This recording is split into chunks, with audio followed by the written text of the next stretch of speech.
यहाँ पर आचार्य महाराज ने 169 नंबर के कलश में ये बात कही थी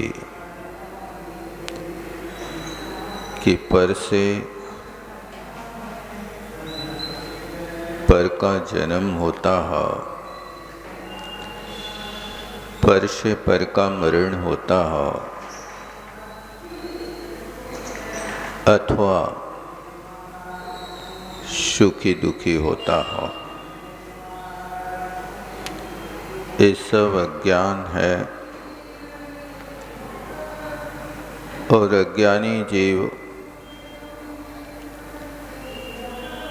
अहंकार के वश ऐसे कर्म को करने का इच्छुक भी रहता है। क्योंकि ये निचली अवस्था, या यूं कहें कि रत्नत्रय की आराधना से नीचे की जब तक अवस्था रहती है, इस प्रकार की क्रिया करने में आनंद आता है और उस क्रिया को करके अपने आप को एक सुखी होने का अनुभव करता है कि मैंने अपने जीवन में कुछ तो कर लिया, मैंने अपने हाथों से इतनी बड़ी प्रॉपर्टी खड़ी कर दी, कई पीढ़ियों तक मेरा नाम तो चलेगा ना।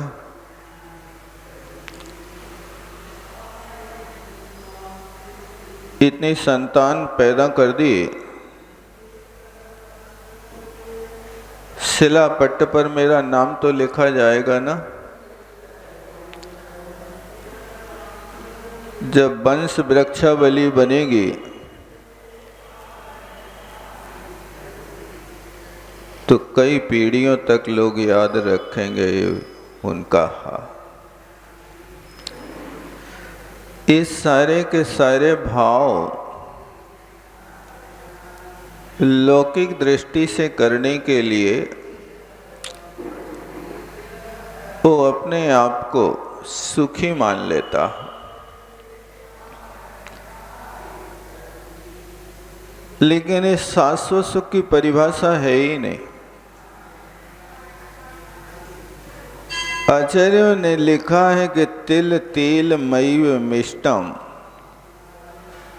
ईन न दृष्टम घृतम क्वापी अविदित परमानंदो सएव विषय वदति रमणीय। जिस व्यक्ति ने अपने जीवन में कभी घी का दर्शन नहीं किया, वो व्यक्ति तिल के तेल को ही घी मान लेता।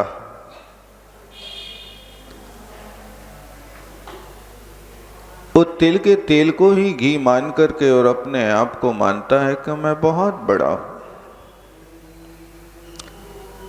इसी तरह कहते हैं कि अविदित परमानंदो, जिस व्यक्ति ने आज तक परमानंद का अनुभव नहीं किया, जिस व्यक्ति ने आज तक उस परम शाश्वत सुख को नहीं भोगा, स ये विषय वदति रमणीय, वह इंद्रिय से उत्पन्न होने वाले सुख को ही सबसे अच्छा मानता है। और होता भी है, क्योंकि भव भव में अनुभव किया है तो इसी का तो किया। वो लोक में प्रसिद्धि है तो लोक इंद्रिय सुख के लिए तो सारा जीवन यहाँ पर बर्बाद कर देते हैं। बस एक इंद्रिय सुख की खोज है, लेकिन ये इंद्रिय सुख शाश्वत नहीं है। इन इंद्रियों के माध्यम से आप चाहें तो थोड़ा सा इंद्रियों के विषय व्यापार को इस छोटी सी पर्याय में कम करके, यदि आपको इंद्रिय के सुख भोगना है तो अपने यहां तो कुछ नहीं है भैया। मनुष्य गति में, भले क्षेत्र में, पंचम काल में इंद्रियों के सुखों को भी भोगना चाहो तो जी भर के भोग नहीं सकते, क्योंकि आप भोजन करते समय एक रसगुल्ला यदि ज्यादा आ जाए तो अजीर्ण हो जाए। आपको जो भी वस्तु अच्छी लगी है उसकी मात्रा का उल्लंघन हो जाए तो तुम्हारा शरीर सहन नहीं कर पाता, तत्काल बिस्तर पकड़ लेता। वो इंद्री का सुख भी भोगा तो वो इंद्री के सुख को कहां जी भर के भोग पाए। और यहां पर कुंद कुंद स्वामी कहते हैं प्रवचन सार में, भैया ये इंद्रिय सुख सपरम बाधा संयम विच्छिन्न वंद कारणम विश्वम जम इंद्रिय ही लद्धम तम सुखम दुखम एव ही तहा। कहते इंद्रिय सुख सपरम है, पराधीनता से सहित है। इंद्री के किसी भी विषय की पूर्ति करना है तो तुम्हें बाहरी साधन जुटाना पड़ेंगे। कोई भी वस्तु आप देख लो, बिना बाहरी साधन को जुटाए आपके इंद्री विषय की पूर्ति नहीं होगी। बहुत बड़ी पराधीनता है। आपकी इंद्रियां जो चाहते हैं उस इंद्री के विषय को जुटाने के लिए पहले पुरुषार्थ करो।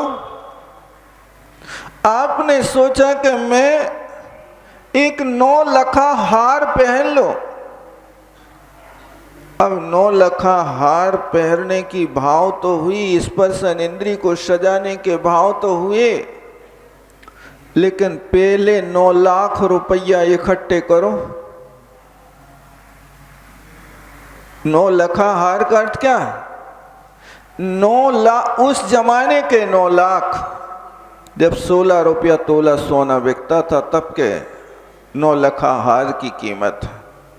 अब 16 रुपया तोला का सोना उस समय 9 लाख का पहनना, आज के हिसाब में लगा लो वो 9 लाख का कितने लाख का होगा? करोड़ों में तो पहुंच जाएगा ना। 9 करोड़ का पहुंचेगा भैया जी कह रहे हैं। अब वो 9 करोड़ का हार पहनना है तो पहले कुवत तो देखो, कितनी कुवत है तुम्हारी? क्या संपत्ति बेचने के बाद भी इतना आप खरीद पाएंगे? लेकिन पहनना तो है, उधार ले लो, किस्तों में चुका दे। ये सारी की सारी आकुलताएं तुम बढ़ाते जा रहे भैया। इसलिए इंद्री के सुख पराधीन है। सपेराम बाधा संयम निर्बाध नहीं है। जैसे तैसे तुमने लोन लेके 9 लाख का हार ले लिया और वहां घर से निकले, मंदिर जा रहे थे छाती खोल के, और कोई रिक्शा वाले ने हाथ दिया और राम नाम सत्य कर दिया। यहां हार भी गया और गर्दन भी कट गई। अब यहां चिल्ला रहे, रो रहे, क्या हो गया? स्पर्शन इंद्री का विषय खो गया। ये तो दशा है। इसलिए बाधा संयम और विच्छिन्नम, इसकी विच्छुत्ति हो जाती है। हमेशा उस वस्तु से प्यार नहीं कर सकते हो। जब तक वस्तु तुम्हारे पास नहीं होती है तब तक अभाव खटकता है, और वस्तु आ जाती है तो फिर कितना उपयोग कर पाते हैं आप बताओ, देख लो। आपके घर में टीवी ना होवे तो अपने आप में लोग दीनता महसूस करते हैं, लोग क्या कहेंगे। अब जैसे तैसे टीवी खरीद लाए, कितने घंटा देखो भैया, कितना समय है तुम्हारे पास। हम तो जब रोटी बनाते तो वही देख लेते, तो रोटी बन रही है कि टीवी देख रहे। यदि तुम एक साथ दो क्रियाएं मानते हो तो तुम दुक्रियावादी हो गए, मिथ्या दृष्टि हो गए। एक समय में तो एक ही क्रिया होगी, दो क्रिया कर नहीं सकते। नहीं कर सकते तो फिर किस तरह से तुम एक काम करोगे। फिर तुमने ये साधन जुटाने का प्रयास तो कर लिया, उस साधन को खरीदने के पहले तुमने समय का मैनेजमेंट किया कि नहीं। पहले आपको शेड्यूल भी तो बना करके रख लेना चाहिए था कि हमारे पास ये समय है, हम इस समय टीवी देखेंगे। खरीदने के पहले आप थोड़ा सा समय के विषय में विचार कर लेते कि हम कहाँ एडजस्ट करेंगे इस समय को। नहीं, ये तो दुनिया भागती है पीछे, इसके बिना लोग क्या कहेंगे। इसलिए विच्छिन्नम, इसकी विच्युति हो जाती है। इंद्रिय का विषय शाश्वत नहीं होता। और फिर लिखते हैं वंद कारणम, यानी सांप्रायिक आश्रव के 39 भेदों में आप देखो, उमा स्वामी महाराज ने छठे अध्याय में इंद्रियों को सबसे पहले रखा। इंद्रिय कषाय व्रत क्रिया पंचविंशति संख्या पूर्वश्य भेदा। पूर्वश्य भेदा मतलब सांप्रायिक आश्रव के 39 भेदों में सबसे पहले इंद्रिय है। वो इंद्रियों के माध्यम से सबसे ज्यादा आश्रव होता है। अब वो इंद्रियों का व्यापार यहां चलेगा तो वंद कारणम, बंद की व्यवस्था अच्छे ढंग से कर रहे हो। तुम किसी भी इंद्रिय के विषय को जुटा रहे हो, उसके पहले देख लेना कि ये विषय बंद का कारण है। बंद का कारण है। बंद के कारण जुटाना के संवर के कारण जुटाना, बताओ क्या करना तुम्हें। यदि संवर के कारण जुटाना तो उन कारणों से हाथ जोड़ना, पिंड छोड़ना, हे भगवान ये नहीं चाहिए मुझे। लोग क्या कहेंगे। लोग तुमसे कहेंगे तुम बहुत सुखी हो, तुम्हारे घर में टीवी नहीं है। क्यों सुखी है। अरे घर में 4 बच्चा है और एक टीवी है, एक को कार्टून देखना, एक को उल्टा चश्मा देखना। अब बताओ क्या करो। कैसे झगड़ा निपटाओगे। या तो फिर 4 टीवी जुटाओगे या कोई को चांटा मारोगे। लड़ाई तो निपटाना पड़ेगी ना, घर के मुखिया तो तुम ही हो। और उन 4 बच्चों के झगड़े को जब तुम सहन नहीं कर पाओगे तो अपने हाथ से टीवी को फोड़ दोगे। क्या है, खरीदने के पहले ही सोच लेते बंद कारणम। वो परिवार में झगड़ा कारणम, झगड़ा का कारण है न लो भैया।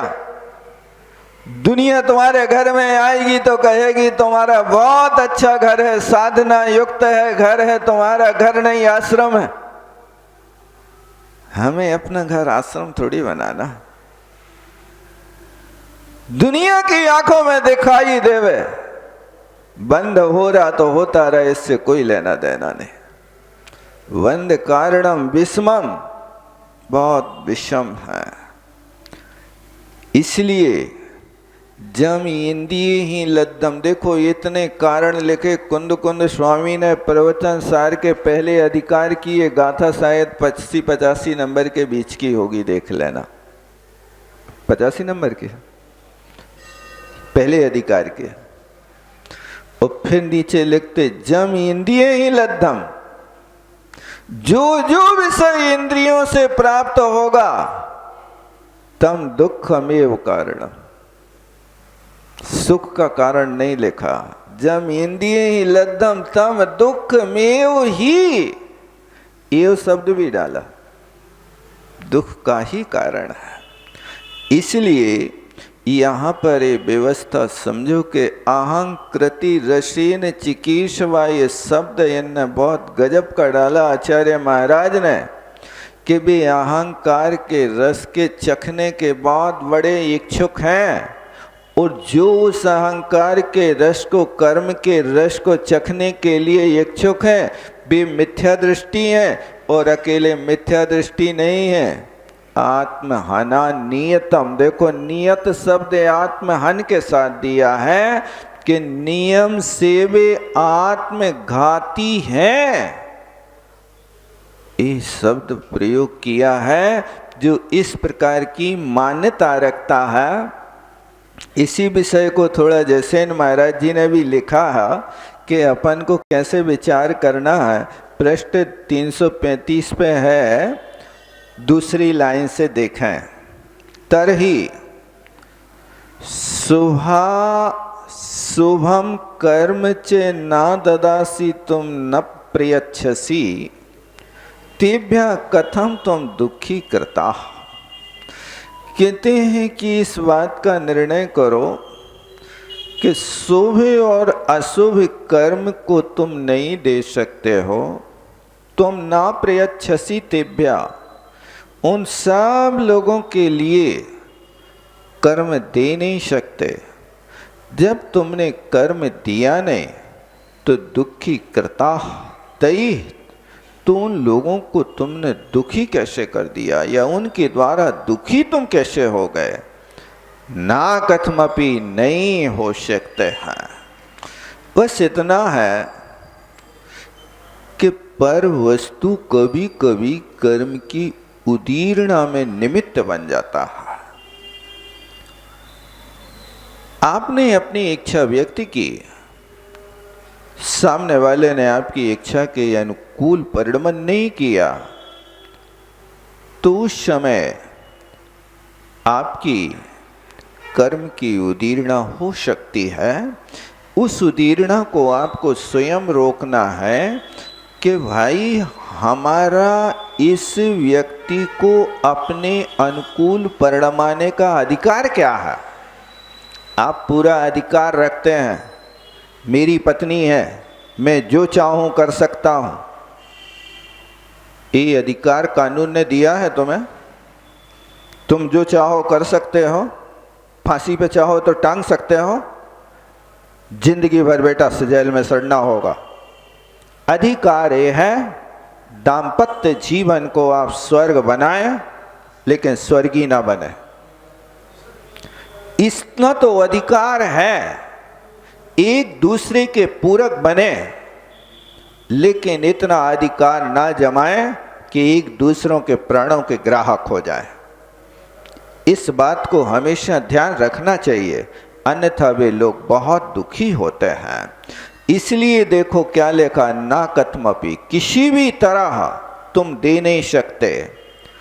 किंच, दूसरी बात, तत्वज्ञानी जीवा तावत, जो वास्तव में तत्वों का ज्ञाता होता है, एक तत्वों का ज्ञाता तो वास्तविक ज्ञाता तो वही है जिस व्यक्ति ने निज को और पर का स्वरूप समझ लिया। निज को निज, पर को परजान, फिर दुख का नहीं लेश निदान। आप अपनी वस्तु को पहचानते हो कि मेरी वस्तु क्या है, और पर वस्तु को पहचानते हो कि पर क्या है। आपसे पूछें कि आपका बेटा है, आपका है कि पर का है, बताओ किसका है। देखो कोई नहीं बोल रहा, सब मौन बैठे हैं, पता ही नहीं है कोई हो किसका। कह भी नहीं सकते, कहोगे तो भी झगड़े में पड़ जाओगे। अरे यहां तो तत्व चर्चा हो रही ना, इसमें संकोच करने की क्या बात है। अरे इसके लिए तो लिखा कि पृथक जुदे धन धामा, ये जो पृथक हैं ये तो अलग हैं, ये तो तुम्हारे हैं ही नहीं। लेकिन जिसका 24 घंटे तुम्हारे साथ संश्लेष संबंध है, ऐसा शरीर भी पर है। ये मिली हुई वस्तु को आप जब अलग करना सीख जाओगे, इसकी श्रद्धा ऐसी आप बना लेंगे, तब आपके पास से पंक्ति लागू होगी, निज को निज पर को पर जान। अभी तो तुम्हारे पास जो भी वस्तु आती है तुम उसको अपनी मान बैठते हो और नई की व्यवस्था समझते नहीं हो। घड़ी भी मेरी है, बेटा भी मेरा है। अब मेरे पने का संबंध तो आप घड़ी से भी कर रहे हैं, बेटा से भी कर रहे हैं, शरीर मेरा है इससे भी कर रहे हैं। ये तीन चीजें तुम्हारे सामने हैं, घड़ी का संबंध, बेटा का संबंध और शरीर का संबंध। इनमें कौन कौन से नए लगा करके आप प्रयोग करेंगे बताओ। ये नए की व्यवस्था यदि तुम नहीं समझ पाओगे तो जैसे बेटे को अपनत्व बुद्धि से मान रहे हो, घड़ी को अपनत्व बुद्धि से मान रहे हो, वैसा शरीर को मान रहे हो। इन तीनों चीजों में तुम्हें भिन्न भिन्न नए की व्यवस्था लगाना पड़ेगी। ये यदि तुम नहीं समझोगे तो कभी भी इसको पराया नहीं समझ सकते, और पराया नहीं समझोगे तो घड़ी गुम जाए तो उसमें भी प्राण गुमा दोगे अपना। ये नई की व्यवस्था को समझो, फिर कहना घड़ी मेरी है, फिर कहना बेटा मेरा है। हाँ बेटा मेरा है, वास्तव में सद्भूत नय है कि असद्भूत है कि व्यवहार है कि निश्चय है, पहले इसको समझ लो आप। यदि ये समझ में आ जाए तो फिर आपको ये बात भी समझ में आएगी कि ये शरीर भी हमारा है लेकिन किसी नए विशेषता से है, ऐसा उसको समझना चाहिए। इसको यहाँ कहते, देखो क्या लिख रहे हैं कि तत्वज्ञानी सोचता है अन्यस्मै पर जीवाय सुखे दुखे ददामि इति विकल्पम ना करोति। दूसरे जीवों के लिए मैं सुखी करता हूँ, मैं दुखी करता हूँ, ऐसा विकल्प तत्वज्ञानी जीव नहीं करता है।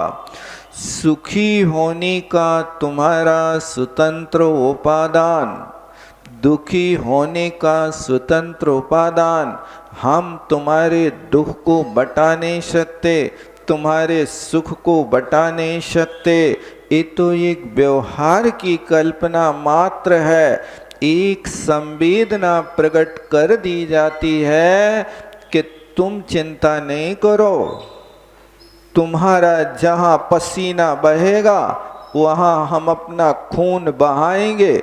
सच्ची कह रहे हैं, कौन से नए से कह रहे हैं, बहाओगे खून? ये सब कहने सुनने की बातें हैं, लेकिन फिर भी यहाँ पर बस अपने आप को बोलने के पहले भी समझ लो कि कहीं बोले तो फंस तो नहीं जाएंगे।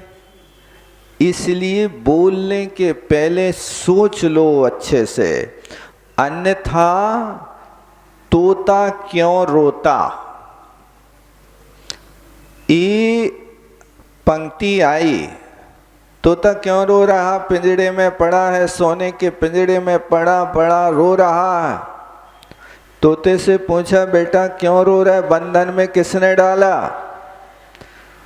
उस तोता ने किसी को नहीं कहा कि मुझे बंधन इन काले मूड के लोगों ने डाला।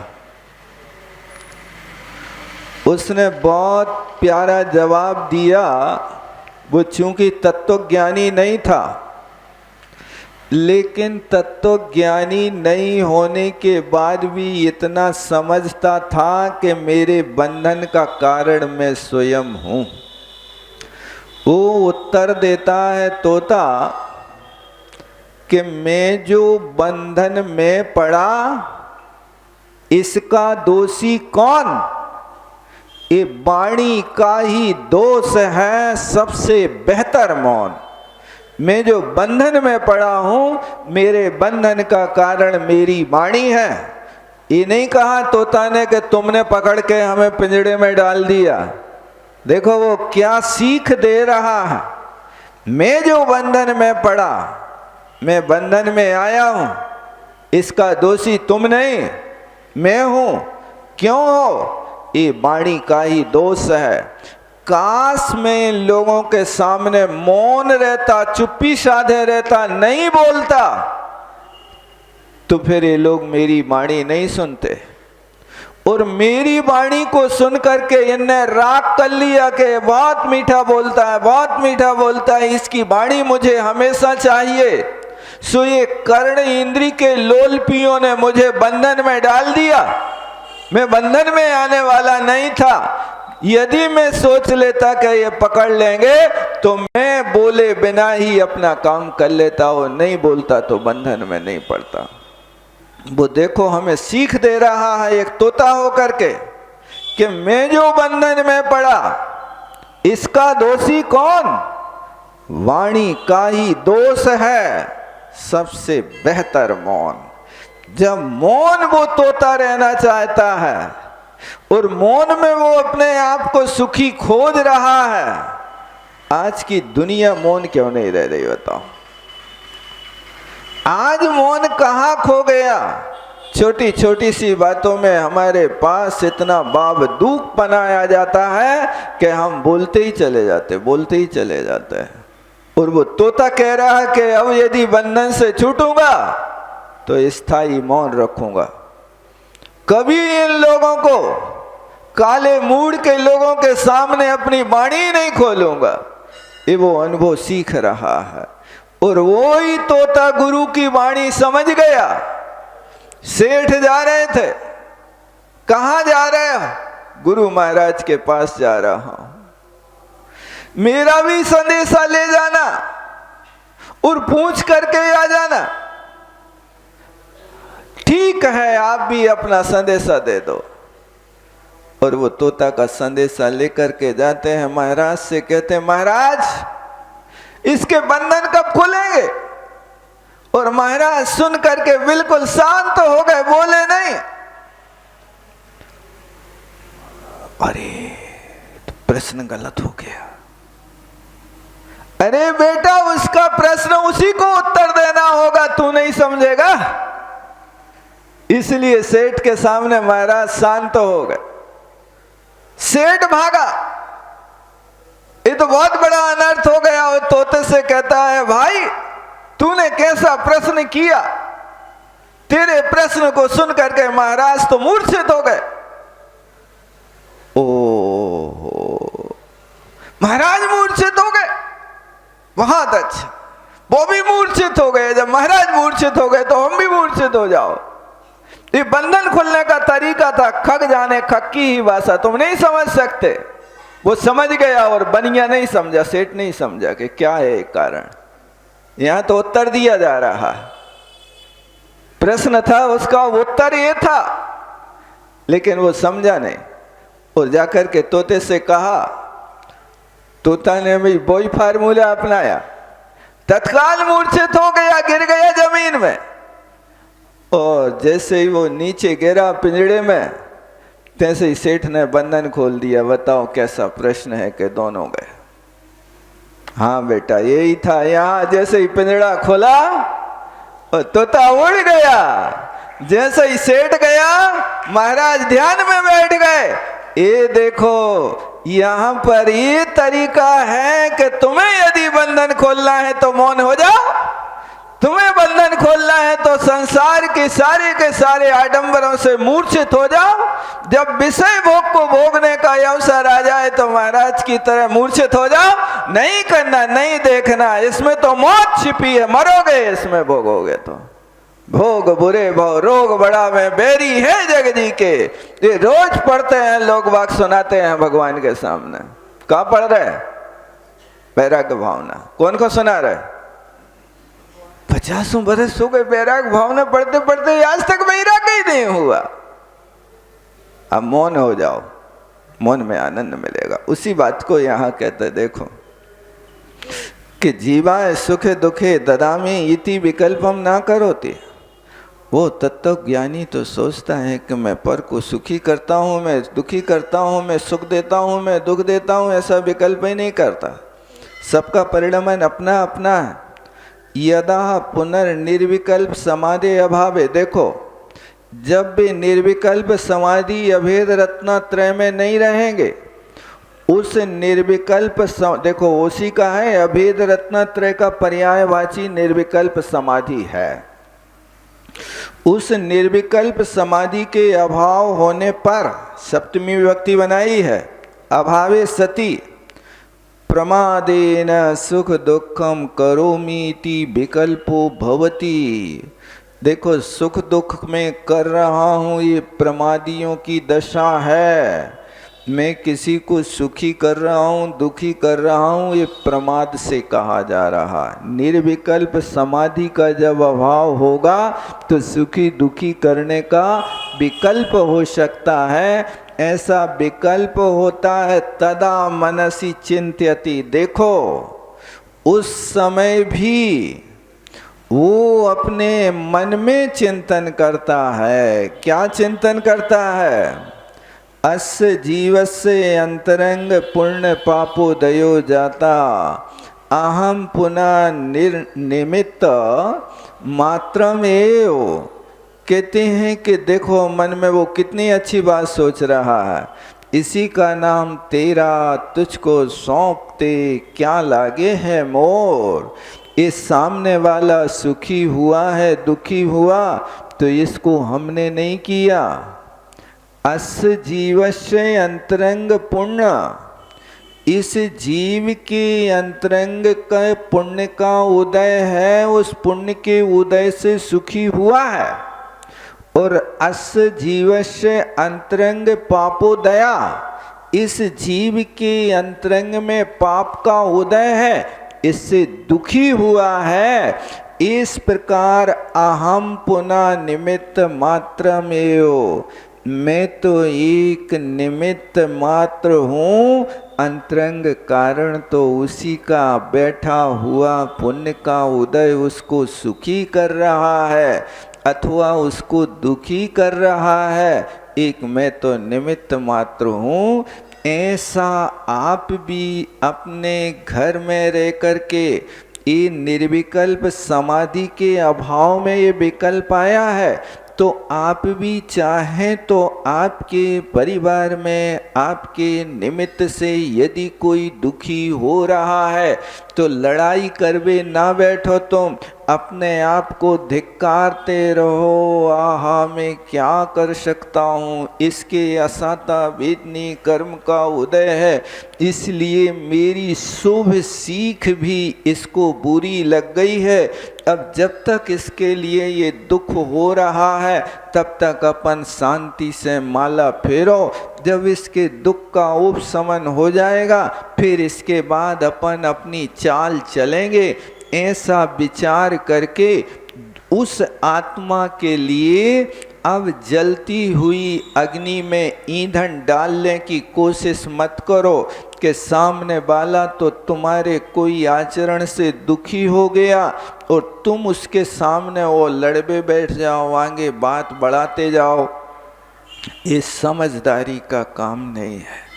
क्या करें, रात दिन तो हम दुखी हो रहे हैं, तो रात दिन तुम्हें दुखी कोई और कर रहा है कि तुम अपनी कल्पना से हो रहे? बताओ, ईमानदारी से सोचो, कौन कर रहा है? दुखी तो वो होगा कि जब वो रात दिन तुम्हारे लाने सुई चुभाते रहे, डंडा मारते रहे, कारागार में डाले रहे, तब तो वो तुम्हें दुखी कर रहा है।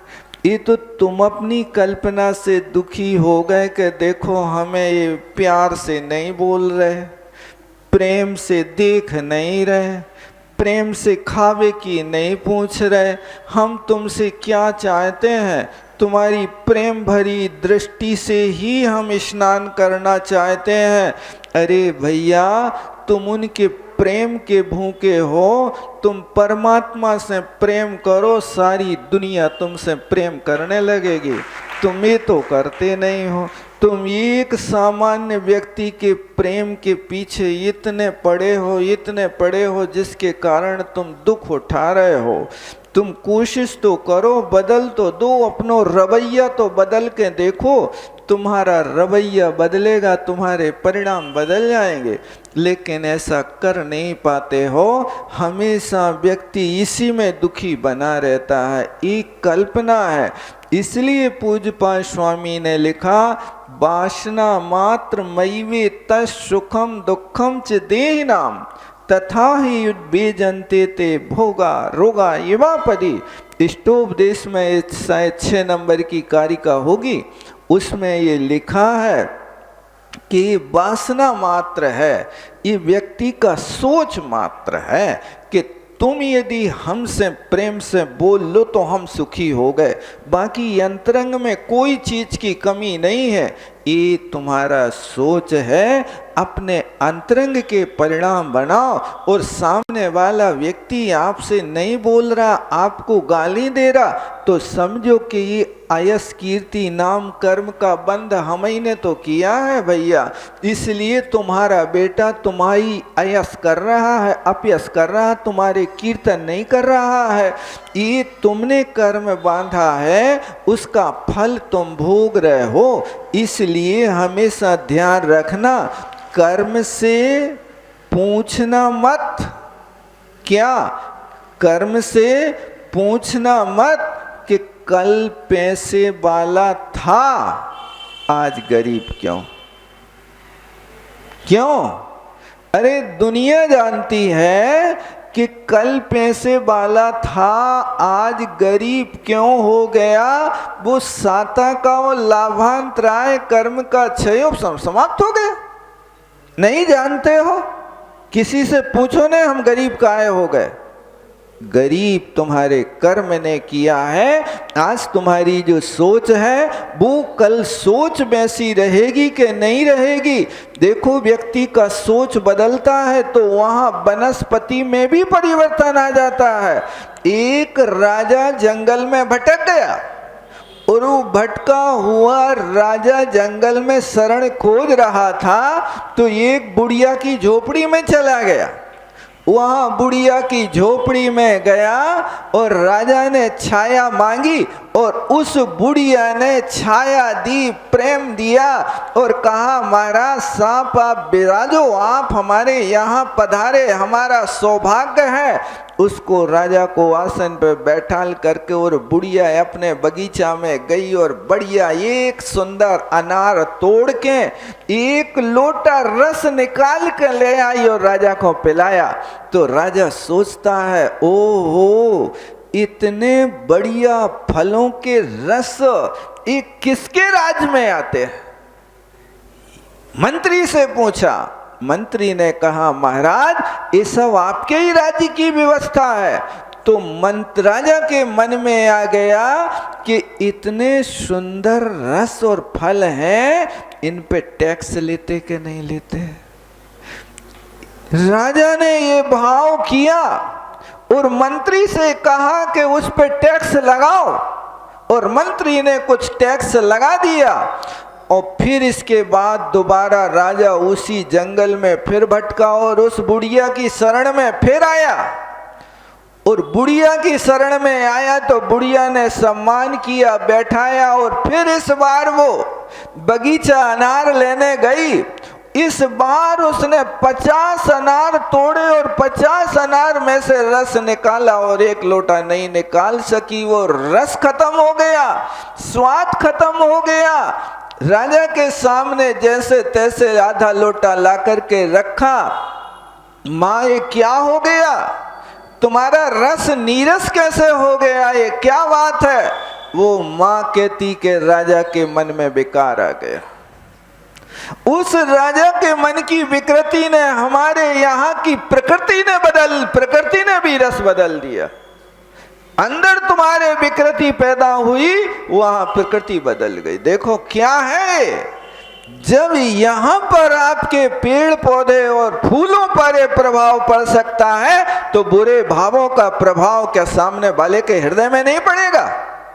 पड़ता है। लेकिन आपने कभी अच्छी सोच करी नहीं, इसलिए कर्म से मत पूछना कभी कि कल में पैसे वाला था आज गरीब कैसे हो गया, कल कारखाना था आज कारखाना बंद कैसे हो गया, कल विवाह हुआ था आज मरण कैसे हो गया था, विधुर कैसे हो गया, कल जन्म हुआ था आज मरण कैसे हो गया, कल दुकान खोली थी कल चल रही थी आज बंद कैसे हो गई, कल स्वस्थ था आज बीमार कैसे हो गया, कल हमारी फैमिली सारी की सारी एक झंडे के नीचे थी आज अलग कैसे हो गई, कैसे हो गई? ये प्रश्न है, आप करके अपने स्वयं में आत्मनिरीक्षण करो, आपको पता चलेगा कैसे हो गई। एक कर्म की व्यवस्था देखो, वो ज्ञानी विचार करता है कि इसी के अंतरंग कारण है, पुण्य का कारण है तो इसका है, पाप का है तो इसका है, इसलिए आप उसके साथ में बस ये विचार करो कि यदि मेरे निमित्त से इसका कुछ भला हुआ है तो मैं तो निमित्त हूँ, उपादान तो इसका स्वयं का है। इस तरह पवनंजय की कृपा अंजना पे कब हुई बताओ? जब अंजना के कर्म का उदय था तब पवनंजय लात मार के और कह गए राक्षसी शकल मत दिखा, सामने यदि तू आएगी तो मेरा यहां पर यात्रा विफल हो जाएगी। अभी तक 22 वर्ष से कर्म का उदय चल रहा था और पवनंजय अपना नगर छोड़ करके यहां से मान सरोवर तक पहुंचे हैं, पहली यात्रा ही शुरू हुई है, अभी पहला ही डेरा डाला है अपने नगर से निकल करके। यहाँ पर वो पाप कर्म का उदय अंजना का समन हो गया, शांत हो गया और मान सरोवर पर निमित्त मिल गया कि चकवा चकवी को उनको वियोग देख करके एक क्षण के लिए वियोग होने पर ही जीव ऐसे तड़प रहे हैं, ओहो मुझे तो 22 वर्ष हो गए, उसका क्या होता होगा। मैं जब देख करके यहाँ से निकला और उसको दुत्कार करके चला तब तो वो सूख करके बांस हो गई, गोरी से काली हो गई, क्या हुआ कैसे जी रही होगी। अब वो मानसरोवर पे आज परिणाम बदल गया।